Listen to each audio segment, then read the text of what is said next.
আমরা দেশবাসীকে পরিষ্কারভাবে আবারও আজকে এই জনসভায় দাঁড়িয়ে পরিষ্কারভাবে আমি আপনাদের সামনে এবং এখানে মিডিয়া আছে, মিডিয়ার মাধ্যমে সমগ্র দেশের মানুষকে বলতে চাই পরিষ্কারভাবে, যেই জুলাই সনদ আমরা সংসদের দক্ষিণ প্লাজায় ডক্টর ইউনূস যখন ডেকেছিল সনদ সই করার জন্য, সবচেয়ে প্রথমে বিএনপি গেছিল, বিএনপি জুলাই সনদ সই করে এসেছে।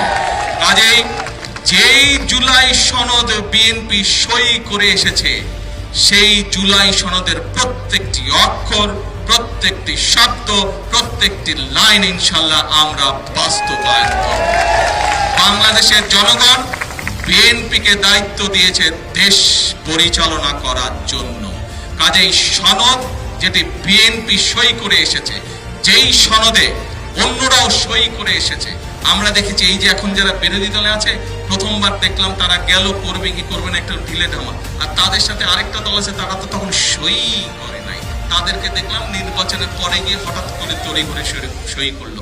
তো ভাই, সবচেয়ে প্রথমে তো এই জুলাই সনদে কে সই করেছে? বিএনপি সই করেছে।